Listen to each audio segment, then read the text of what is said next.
አሁን የምገኘው የእባቦች ግዛት የሆነ ደሴት ላይ ነው። በጣም አስቸጋሪ የሆኑ ቦታዎችን እየጎበኘው ነው። ልክ በበረዶ የተሸፈነ ተራሮችን እንደመውጣት። ከወደኩ ሞታለሁ፣ እባካችሁ አውርዱኝ አውርዱኝ። እንዲሁም መኪና መንዳት በጣም አስቸጋሪና ብዙ ሰዎችን በገደለ መንገድ ላይ። አንድ 15 ሳንቲም ወደዚህ ብንጠጋ ሟቾች ነን። እንዲሁም ያለምንም መከላከያ ከሻርኮች ጋር መዋኘት። ወይኔ ስለዚህ አሁን ይሄ ከነደፈኝ ልሞት እችላለሁ። አዎ ወደ ኧረ እባክህ በደንብ ያዘው። አይሆንም። ወይኔ ሄዷል። ሰላም እንዴት ናችሁ የዚህ ቻናል ቤተሰቦች? ሰይፈዲን ነኝ። ዛሬም እንደተለመደው ባበደና ፔንግ በሆነ ቪዲዮ ተመልሼ መጥቼለታለሁ። ዛሬ ሪአክት የምናደርገው የኛውን ቪዲዮ ነው። ላይክ፣ ሼር፣ ሰብስክራይብ ማድረግ እንዳትረሱ። የባለፈው ቪዲዮ ዛሬም የመጣሁላችሁ ባካችሁ ላይክ አድርጉኝ። ቢያንስ ላይክ ብቻ አድርጉኝ። ሰብስክራይቡን ደግሞ ቃስ ያላችሁ ስመቻችሁ ታደርጋላችሁ ማለት ነው። ወደ ቪዲዮ። አሁን የምገኘው የእባቦች ግዛት የሆነ ደሴት ላይ ነው። በጣም አስቸጋሪ የሆኑ ቦታዎችን እየጎበኘው ነው። ልክ በበረዶ የተሸፈነ ተራሮችን እንደመውጣት። ከወደኩ ሞታለሁ፣ እባካችሁ አውርዱኝ። እንዲሁም መኪና መንዳት በጣም አስቸጋሪና ብዙ ሰዎችን በገደለ መንገድ ላይ። አንድ 15 ሳንቲም ወደዚህ ብንጠጋ ሟቾች ነን። እንዲሁም ያለምንም መከላከያ ከሻርኮች ጋር መዋኘት። ሁሉንም የምንጀምረው ግን ከዚህ ሳጥን ውስጥ ነው። ያለነው በአፍሪካ ሳፋሪ ጫካ መሃል ላይ ነው። እናም እዚህ አንበሳ፣ አቦሸማኔ እንዲሁም ሌሎች በጣም ብዙ እንስሳቶች አሉ እኛን ሊገሉን የሚችሉ። ታዲያ ለምንድን ነው የመጣ ነው? ምክንያቱም ዓለማችን ላይ ያሉ 5 አስቸጋሪ ቦታዎችን እየጎበኘን ነው። ወይኔ ይኸው አንዱን አየሁት። ደግሞ ምን ያካክላሉ? አንበሶቹ ደግሞ የበለጠ ወደኛ እንዲጠጉ የሆነ የሚወዱትን ነገር ይዣለሁ። አረላይ እንዲሁም እዚሁ ቦታ ላይ እናንጠለጥልላቸዋለን። ሰውዬ መሞት ከፈለክ ብቻህን ሙት። ይህን ቦታ ግን የበለጠ አስቸጋሪ የሚያደርገው ልክ ፀሐይ ስትገባ ነው። የዛኔ የኛ እይታ ይደክማል፣ የእንስሳቶቹ እይታ ግን አይደክምም። ጭራሽ ታድራላችሁ እዛው።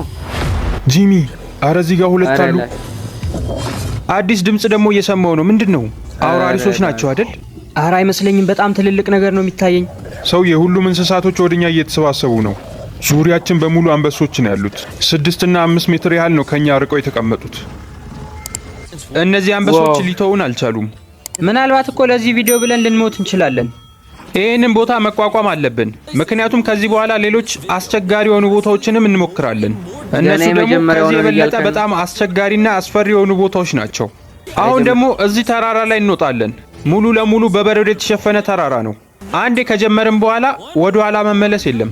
እንደምንም ብለን ይሄንን ተራራ በመሻገር ወደ ላይኛው ቦታ መውጣት አለብን። ለዚህም ሹል የሆኑ ጫማዎችን አድርገናል። እንዲሁም እጃችን ላይ መቆንጠጫዎችን ይዘናል። ይሄ ምናልባትም እስካሁን ከሰራኋቸው አስፈሪ ነገሮች መሃል አንደኛው ነው።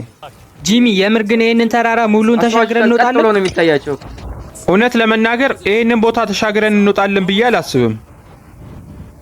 እና ልታቋርጥ። ወይኔ ሰዎች አቁሜያለሁ እባካችሁ። አይባልም ጀምራለሁ።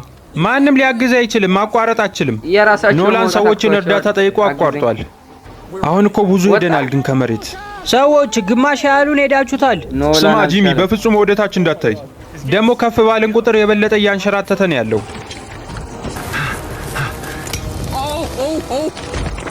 ተስፋ መቁረጥ የለባችሁም። ግፉ።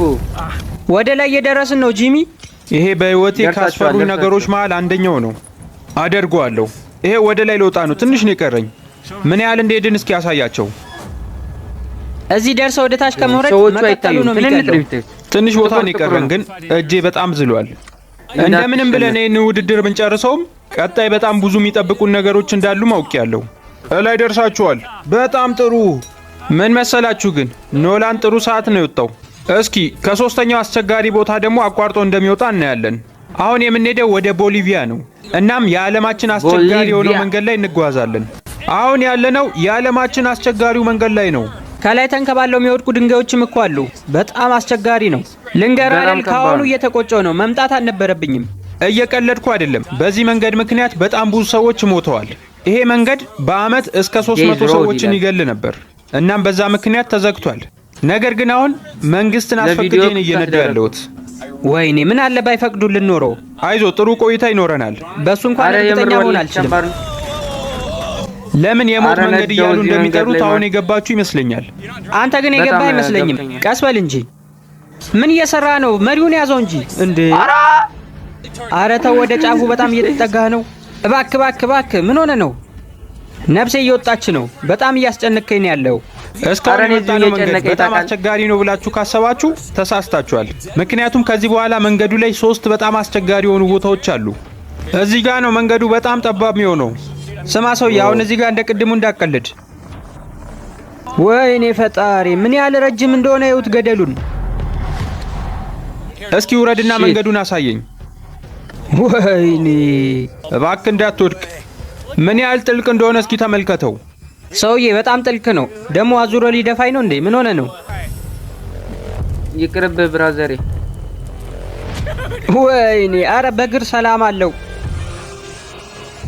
ሰውዬ ትንሽ የሚወድቁ ካልሆነ በግርማ ነው ገደል ምገባው። ቀስ በል ትንሽ ወደ ቀኝ መጠምዘዝ አለብህ። እውነት ለመናገር ኖላን ብዙም አልረዳኸኝም። ያውኑ ላይ እዛ መኪና ውስጥ ተመልሼ መግባት አልፈልግም። እንደዚህ ሰላም ተሰምቶኛል። በል ወደ መኪናው ግባ እባክህ። ምንም አልጠቀምከኝም። አሁን ፈጠን አድርጌ ነው የምነዳው።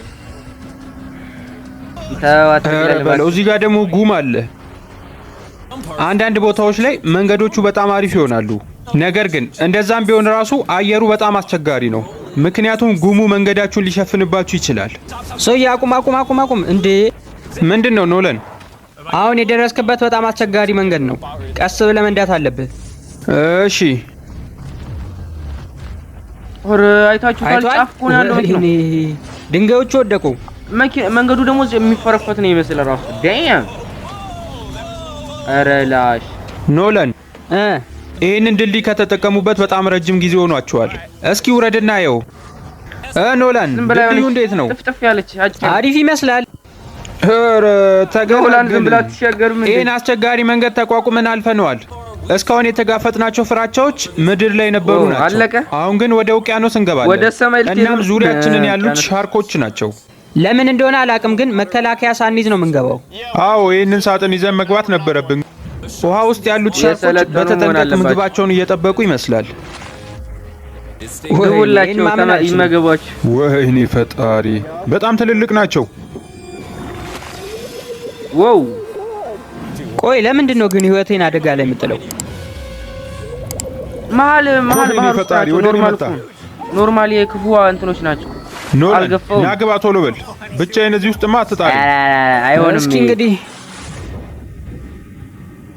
ተመልከት እስኪ ምን ያህል ትልቅ እንደሆኑ።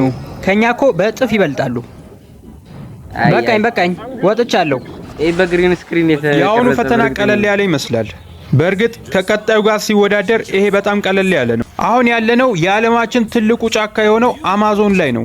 ይሄ ጫካ ሲታይ በጣም ነው የሚያምረው። ነገር ግን እዚህ ቦታ ላይ ነገሮች የሚቀያየሩት በፍጥነት ነው። ባንዴው ከዚህ ወደዚህ ሊቀየር ይችላል። ትንሽ ዝናብ አካባቢው ላይ ከዘነበ ሙሉ ወንዞቹ ይሞላሉ። እናም አሁን ካታራክስ የተባለውን 300 ሜትር ያህል የሚረዝመውን ፏፏቴ ልንመለከት ነው። 300 ሜትር ተሰውት። በዚህ ጉብኝት ደግሞ ብቻዬን አይደለሁም። ሄዝን ታስታውሱታላችሁ። ከዚህ በፊት አንድ ውድድር ላይ አሳትፈው ነበር። ሌላው ደግሞ ቤሊ ነው። ለ100 ቀናት ያህል በተዘጋ ቤት ውስጥ ቆይቶ ነበር። አስጎብኚዎቹ እንዳሉት ከሆነ የመሞት እድላችን በጣም ዝቅተኛ ነው። ምን ዜሮ አይደለም እንዴ? ከብዙ መንገዶች በኋላ በመውደቅ ላይ ሞቱ ነው። ገና አንሸራታች የሆነ ቦታ ላይ ደርሰናል። ቀስ በል ጂሚ። በመጨረሻም ቦታችን ላይ ደርሰናል። ተመልከቱት፣ ፏፏቴው እዚህ ጋር ነው። ትንሽ ተንሸራታ ውሃው ይዞ ከሄደ ሟች ነክ። 300 ሜትር ወደ ታች ወንዙን በሰላም ተሻግረናል። ከዛም ከላይ ረጃጅም የሆኑ ገመዶችን በጣም በጥንካራ ሁኔታ አስረናል። ኧረ በለው፣ በጣም ነው የሚያስፈራው። ነገር ግን ቀደም ብዬም እንደነገርኳችሁ ይሄ ቦታ በትንሽ ሰዓታት ውስጥ ነው ነገሮችን የሚለዋውጠው። በአንዴው ምንም ነገር ሳያሳውቀን ዝናብ መዝነብ ጀምሯል። ለዚህ ነው ይሄ ቦታ መንገድ እዚህ ነው እንዴ? በጣም አደገኛና አስቸጋሪ ነው ተብሎ የሚነገረው። አሁን ትንሽ የነበረው ወንዝ ወዲያውኑ በጣም ትልቅና ሰፊ ይሆናል። የወንዙ ኃይል በጣም እየጨመረ ነው። አሁኑን ወደ ቦታችን መመለስ አለብን። ስለዚህ በገመዱ ወደ ታች መውረድ አንችልም ማለት ነው አሁን? በፍጹም ጂሚ፣ በጣም አስቸጋሪ ነው እሱ። ገመዱን በዛፎች ላይ በደንብ ካሰርን ያን ያህል አስቸጋሪ ነው? ስማ ጂሚ፣ መሬቱ እየተንሸራተተ ነው አንተ ባለህበት በኩል። ተጨማሪ ደግሞ ሌሎች አደጎችም አሉ። በማንኛውም ሰዓት መብረቅ ሊወርድ ይችላል። ስለዚህ አሁን ያቀድነው ነገር ከሽፏል። እናም ራሳችንን ለማዳን እየሞከርን ነው። አሁን ከዚህ ቦታ ለመውጣት ያለን ብቸኛ መንገድ ቅድም የመጣንበት አንሸራታችና አስቸጋሪ የሆነው መንገድ ብቻ ነው። ተመልከቱ፣ ቅድም ያለፍነው ወንዝ ነው። አሁን ግን በጣም ኃይሉ ጨምሯል።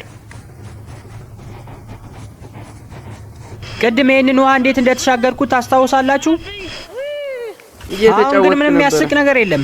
በጣም ፈርቻለሁ። ከዚህ ወደቅኩ ማለት ወደ ፏፏቴው ነው ይዞ የሚሄደው። የፈጠነ 300 ሜትር ወደ ታች ነው የምትፈርቅ ብራዘር። አረላ ገመዱን በደንብ ያዝ። እናም ከረጅም ሰዓታት ጉዞ በኋላ ይሄንን አስቸጋሪ ወንዝና አንሸራታች የሆነ መንገድ አልፈናል። አሁን ደግሞ በጣም አስቸጋሪ ወደ ሆነውና የእባቦች ደሴት ወደ ሆነው ቦታ እንሄዳለን። እስካሁን ያያችሁት ነገር በሙሉ ምንም አያስፈራም ተብሏል፣ ከዚህኛው ጋር ሲነጻጸር ማለት ነው። ለምንድን ነው ወደዚህ ገዳይ እባቦች ወዳሉበት ደሴት ያመጣህን? ቸው ቸው። ስለዚህ አሁን የምርም ገዳይ ከሆነ አንድ ሰው መነደፍ አለበት። የምሬን ነው። ዛሬ ምሽቱ የምናሳልፈው በዚህ አስቸጋሪና በእባብ በተሞላ ደሴት ውስጥ ነው። ምናልባትም በየእርምጃችን ከእባቦች ጋር ልንገናኝ ስለምንችል ከጥቃቱ ሊከላከልልን የሚችለውን ጫማ አድርገናል። ስለዚህ አሁን እዚህ አካባቢ የሆነ እባብ ሊኖር ይችላል ማለት ነው። አዎ። ቆይ፣ ከነዛ እባቦች መሃል አንዳቸው ቢነድፉን ምንድነው የሚፈጠረው? ልክ የእባቡ መርዝ ወደ ሰውነትህ እንደገባ ሰውነት በሙሉ ድርቅ ይላል። እናም ሕክምና ካላገኘክ በሰዓታቶች ውስጥ ሊገልህ ይችላል። በማንኛውም ሰከንድ እኮ አሁን ልሞት እችላለሁ ማለት ነው። ይሄ በጣም ገራሚ ነገር ነው ሰዎች። ይሄ ቦታ በጣም ብዙ እባቦች አሉ ስለተባልን ብቻ እንዴት እንደሚያምር ማየት አልቻልም። በለው ከዚህ ጋር ውሃውን ስትመለከቱት በጣም ነው የሚያምረው። እዚህ ደሴት ላይ ሌሎች እንስሳቶች ብዙም አይገኙም። እባቦቹ በጣም ብዙ ናቸው። እናም አብዛኞቹን እንስሳቶች ገሏቸዋል። እንዲሁም ዛፎች ላይ የሚኖሩ ወፎችን በሙሉ አጥፍተዋል። አሁን እንግዲህ ወደ ጫካው እየገባን ነው። ከዚህ በኋላ በማንኛውም ሰዓት እነዚህ እባቦች ዘለውኛ ላይ ሊወጡ ይችላሉ።